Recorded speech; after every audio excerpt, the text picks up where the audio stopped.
Hi, family. How have you been? How was your Sunday? Hope it is good. Welcome back to my channel right here in Kenya. And I'm very proud grandmother. I've decided to come and maybe have a chat with you or maybe tell you about what I know about something. To me, it has not been very normal days because here in Kenya, we had lost our children, our grandchildren who are in school due to fire. We are very much sad, me being one of the grandmothers.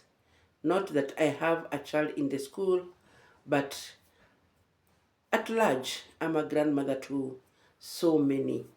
It felt like so painful to me seeing such a thing happen to school, whereby we trust so much that whenever we take our children to school, we know they are in safe hands, they are going to do good education wise, and also their health is going to be good until they complete school. It is very, very sad and it is very, very bad. You know, sometimes you sit down as a parent and wonder, what have I done wrong to deserve this?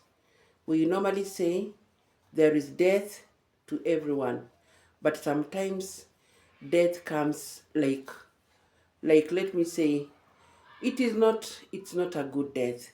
There is no good death, yes, but some deaths are so painful.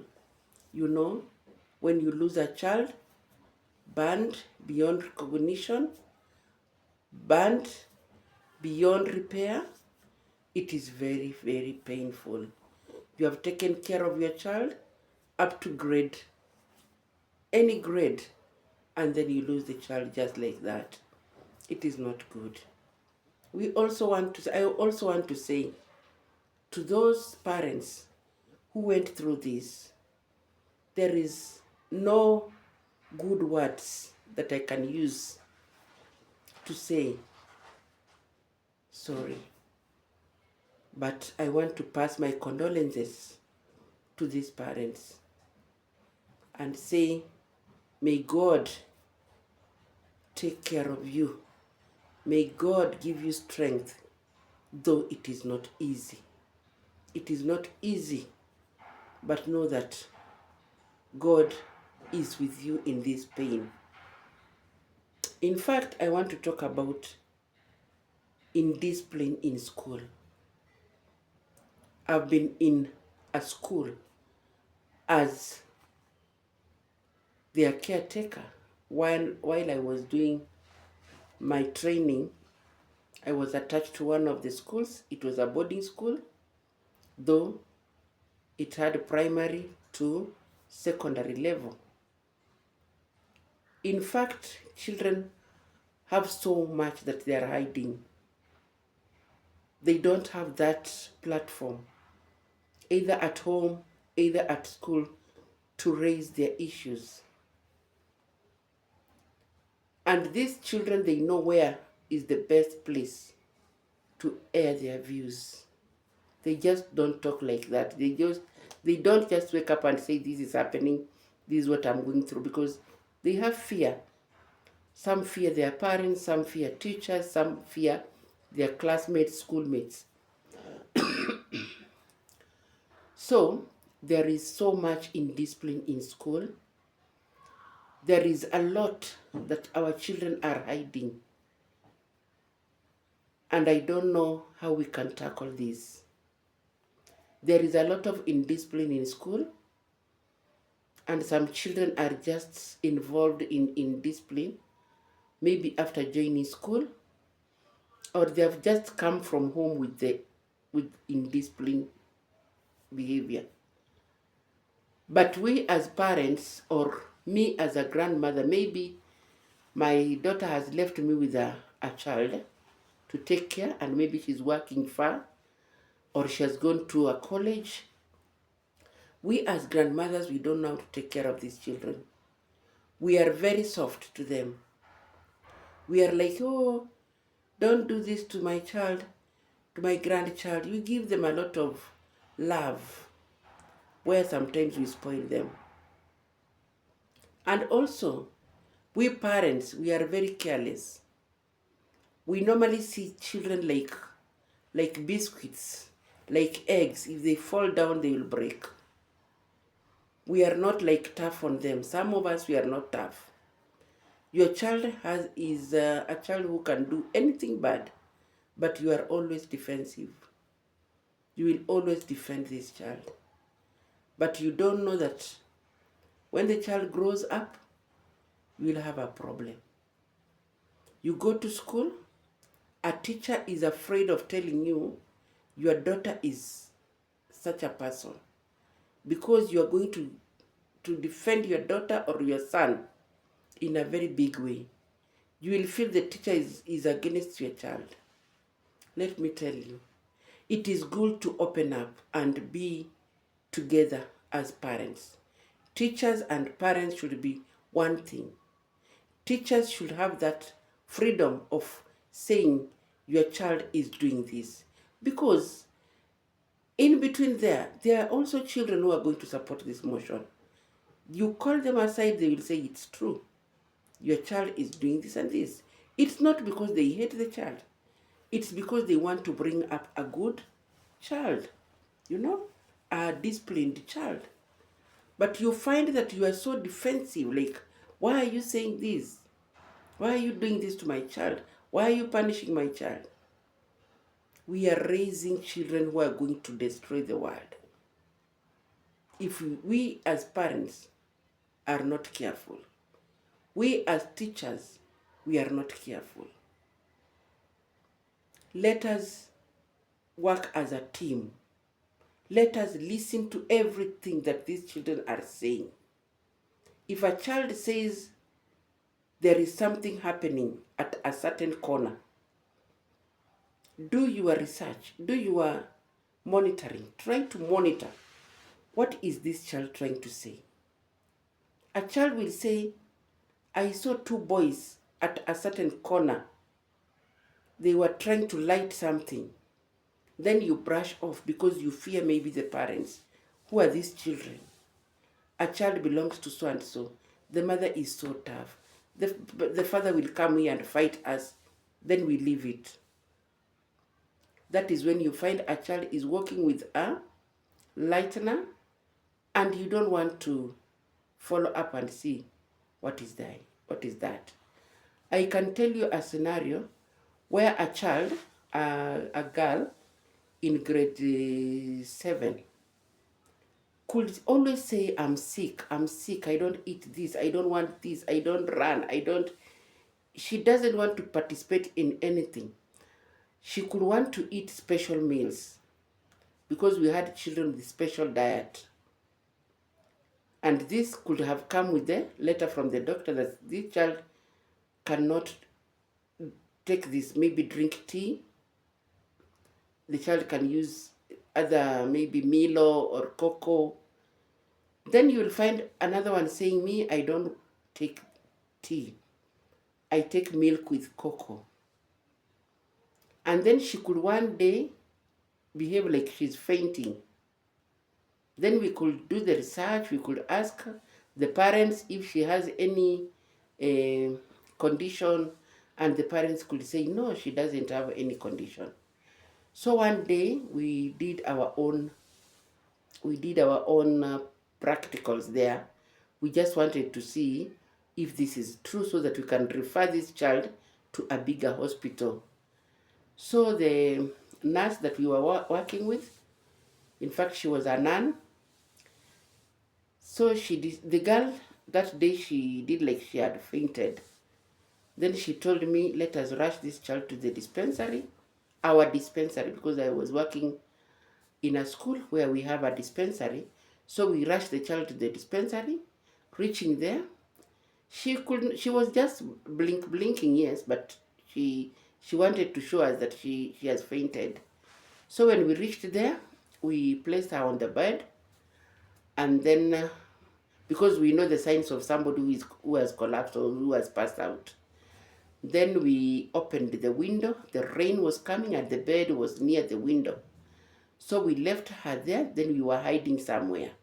When the rain started, it was coming inside the window. This girl woke up because she didn't know that we are watching from somewhere. She just woke up, closed the window, again she slept. Then we said, you see what is happening here? Imagine raising such a child, staying with such a child in school. What else could she do if we continued refusing her from not eating that food that she wanted, the special meals for the sick children? If we continued refusing her not take the food, or if we could have refused her to do whatever she wants. If she wants to sleep, if she doesn't want to go to class, we leave her in the dorm. What else could she have done? And it was good that the parents could also try to want to know what is her problem. It's just because she was not understanding anything in school, and she didn't want anybody to ask her. It was a long time ago when I was trying to figure out what to do.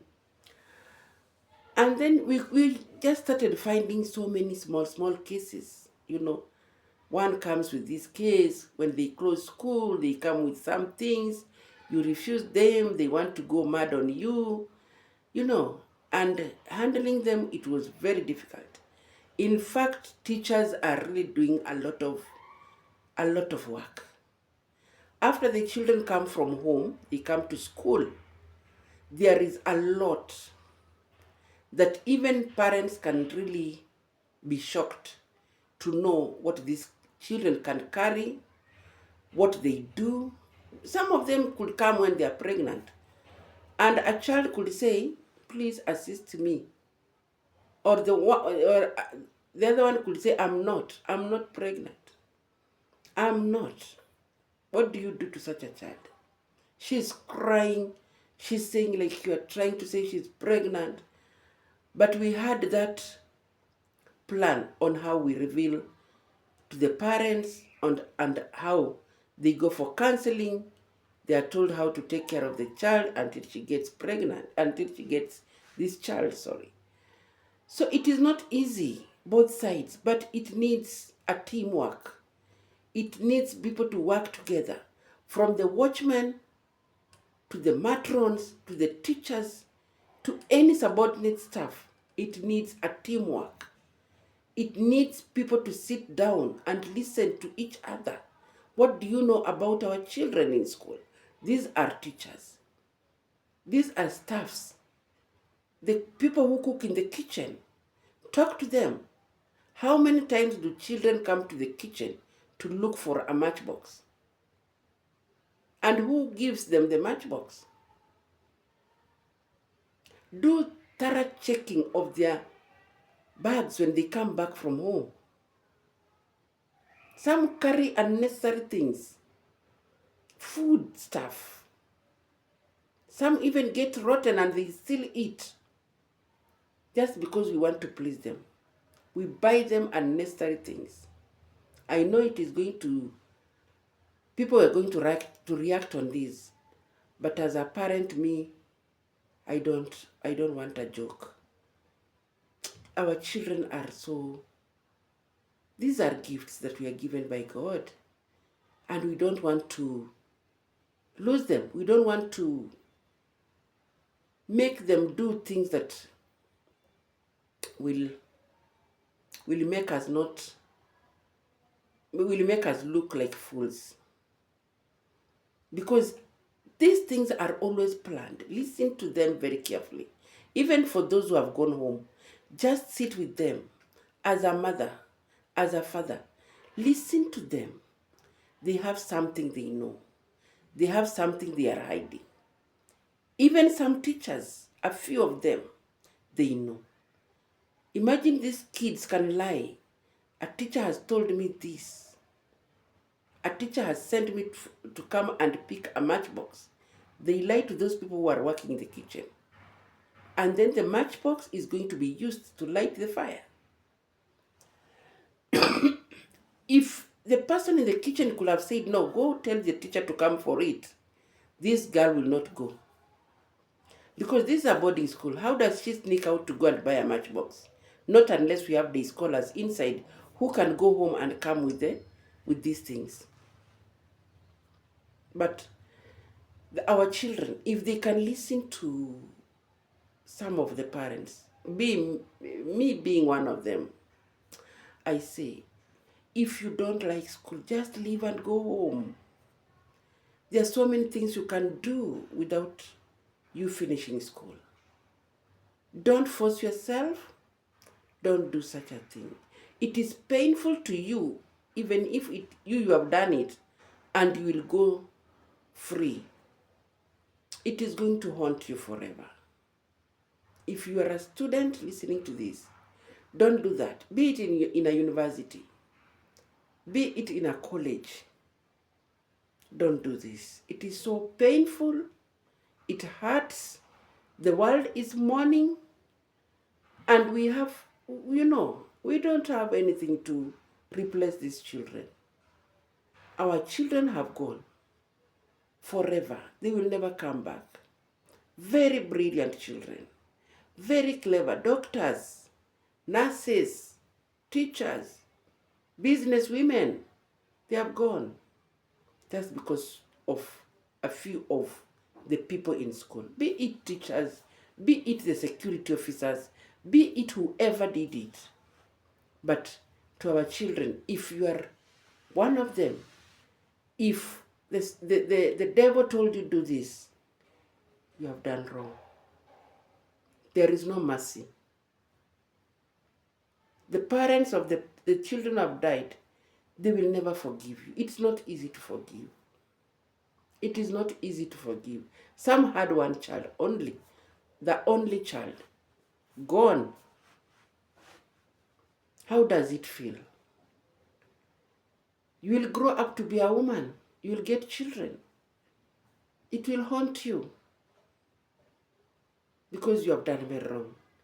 You have made parents cry. For those who have their children in being investigated, it is not bad. The investigation will go on. They will do the investigation and let them do it because they want to know what happened. There must be, there is no secret of two people. There must be either children who had the person saying, I will do this. It might be a teacher, it might be so and so. If it is electricity, in quotes, if it is electricity, I don't know.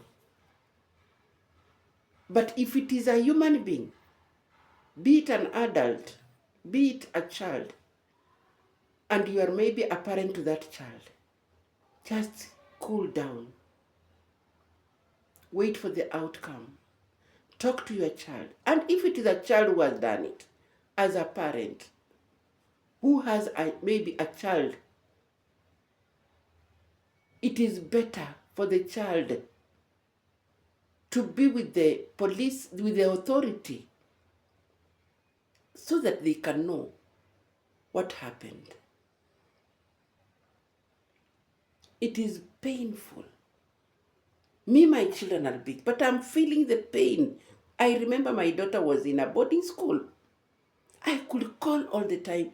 I could not sleep.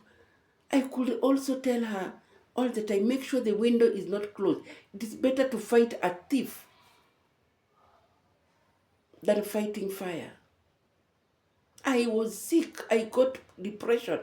I got pressures because I was like, what happens if this happens? I could remember Bombolulu. I could remember St. Kizito. Those things could come in my head. Imagine. Let us be kind to our children and let us be tough to our children. A child can come home and tell you this is happening in school. Don't go direct to the teachers and tell them my child told me this. If it is something very bad, remove your child from that school. But if it is something that you can maybe discuss with a teacher, the child will tell you the teacher you can talk to. They know who can listen and who cannot listen. feels so bad. Children are living their life, teachers are living their own life, and then the parents are very busy. Go to school and listen to these meetings, ask questions. Let the children sit down and tell you, this happens in school. Children sneak. Some even sneak. There was one time we went to church with them, and one decided to sneak. She was found in a maize plantation with her boyfriend. Just imagine. What do you do to such a child? So guys, Lydia K.E. here, very sad. Please, if you are new here, subscribe, like and share. Leave a comment, positive or negative. It is good. We are here to know, to learn, and maybe rectify. I might be saying something that is hurting you, but please, just take it and say, she meant this. These are our children of the world, not even Kenyans. Ugandans cried with us. Tanzanians cried with us. Every department of the world, everywhere, people cried, and they're still crying. Parents without even children, they are crying. Mothers who do not have children, they are crying for them. So talk to our children. Tell them we love them so much, but they should not do wrong. And it is not only in schools, even at workplace. People want to do bad things to others,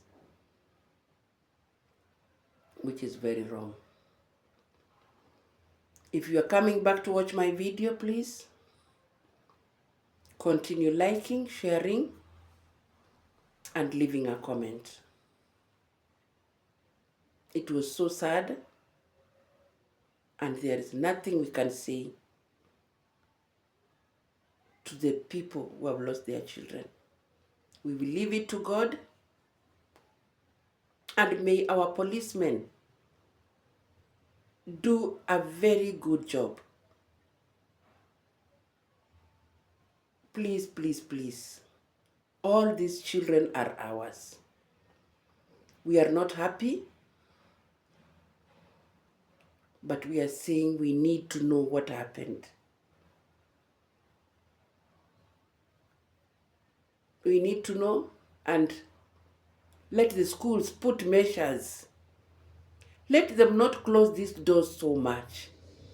If a child wants to sneak, even if you close, they can even sneak. If the children want to mess, they can mess. But for the fire, let the doors not be closed so much like that. If there is a way you can make, even the windows, there is no need of grills. Because I know, if a thief enters that room, these girls can fight them. They can even kill them. They are very strong girls, and even boys are very strong. But for the fire, how do you fight a fire? And there is a mattress in that room. It cannot work. So I want to say sorry, and I want to send my condolences to the parents and families and to the entire school. May God give you strength, because we have nothing else to say. But schools, we need a lot of discipline and teamwork. May God bless you, and let us meet on another video. Bye.